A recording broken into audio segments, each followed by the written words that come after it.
X y कोई discrete random vector है, then which of the following is are true. तो x y अगर independent है then x square and mod y also independent. तो ये one way theorem है, x and y are independent then any function of x and any function of y are independent. Function well defined होने चाहिए। तो ये function of x है, ये function of Y है, so they are independent. This is general theorem. इसमें कुछ proof करने का नहीं है, एग्जाम में तुम इसको प्रूफ मत करना, इतना टाइम नहीं है। सिंपल सा स्टेटमेंट है, थ्योरम याद है तो ठीक है, नहीं है तो क्या प्रूफ करोगे इसमें तुम। अब इसमें ज्वाइंट निकालोगे, ये सब इतना थ्योरम है सिंपल।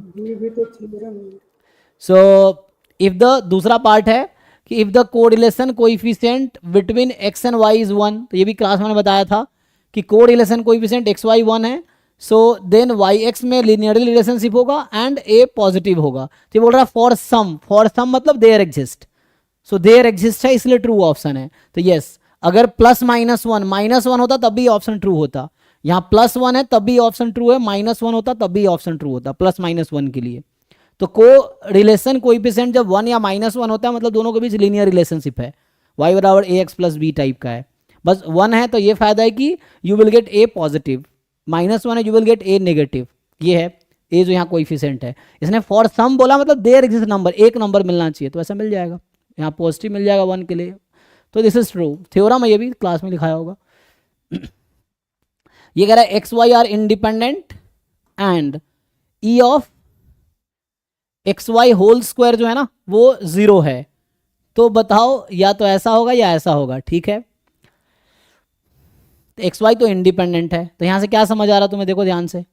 अगर एक्स वाई इंडिपेंडेंट है तो हम क्या जानते हैं, जिसको मैं प्रोसीड करता हूं, expectation of x square into y square is 0, और मुझे बता रखा है एक्स वाई इंडिपेंडेंट है, तो हम एक्स वाई को अलग अलग कर सकते हैं। तो यहाँ से E of x square into E of Y square is 0, और यहाँ से आया ई ऑफ एक्स स्क्वायर 0 है एंड नहीं और है ना, प्रोडक्ट है 2 नंबर का तो और होगा नॉट एंड। सो और E of Y square is 0। अब ई ऑफ एक्स स्क्वायर 0 है, ई ऑफ वाई स्क्वायर 0 है। अब सोचो एक्स स्क्वायर तो नेगेटिव हो नहीं सकता है ना, x square non negative random variable है और जिसका मीन 0 है, इसका क्या मतलब है, बोलो भाई। तो x square is a non negative random variable जिसका एक्सपेक्टेशन 0 है।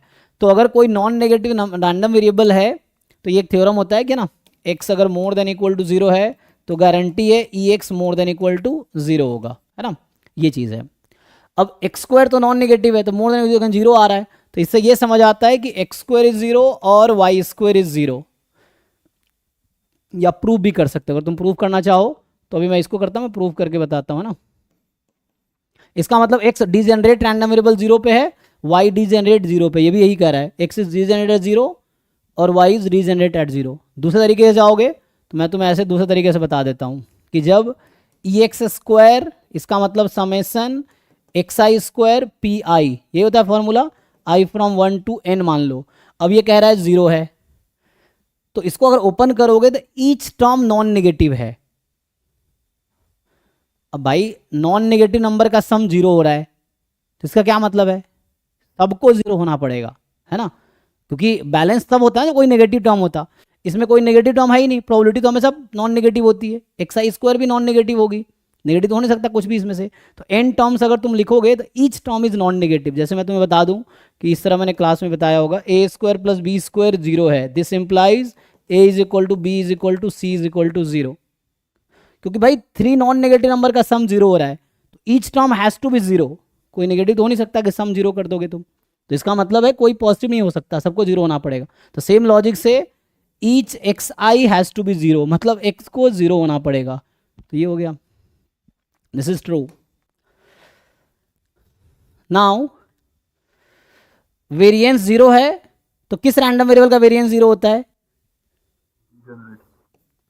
So X is degenerate random variable, है ना, तो X is equal to C, कोई कांस्टेंट जिसकी प्रोबेबिलिटी 1 होगी, so X is a degenerate random variable. और फिर से ये थ्योरम है कि degenerate random variable is independent of all random variable even itself, है ना, तो डिजेनरेट रैंडम वेरिएबल सबसे इंडिपेंडेंट होता है, खुद से भी इंडिपेंडेंट होता है मैथमेटिकली, ठीक है ना, ये है।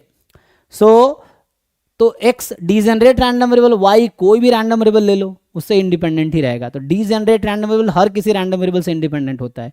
तो एक्स वाई इंडिपेंडेंट, ये भी ट्रू है, तो इसमें चारों ट्रू हो गया।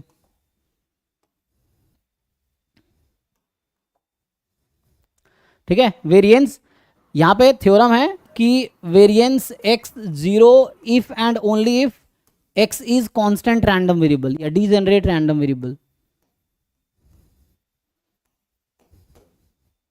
ओके जी, देख लो।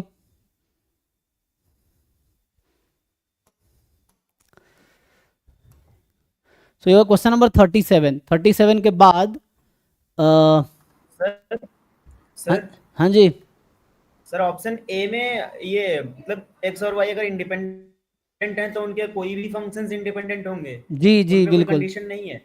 नहीं, ओके सर। उल्टा सही नहीं है। अगर मुझे ये बोलता कि x square and mod y are independent, then x y are independent, this is not true. इधर से इधर जा सकते हो, इधर से इधर नहीं आ सकते। अगर मुझे ये बोलता है कि एक्स स्क्वायर और मॉड वाई इंडिपेंडेंट है तो एक्स वाई इंडिपेंडेंट होगा, मे नॉट बी। ठीक है, ये चीज़ है। एक्स वाई इंडिपेंडेंट तो फंक्शन इंडिपेंडेंट होगा। फंक्शन अगर इंडिपेंडेंट है, ऐसे एग्जांपल्स है जहां x square y square independent है लेकिन एक्स वाई इंडिपेंडेंट नहीं है, क्लास में भी कराया होगा। तो इस तरह से है, तो वन वे स्टेटमेंट है ये, कन्वर्स ट्रू नहीं है इसका।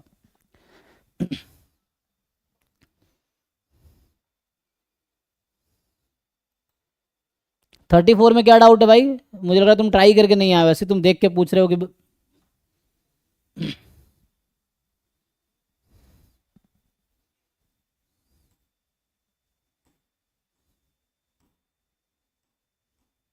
34 में क्या डाउट है बताओ, तुमने ट्राई किया इस क्वेश्चन को?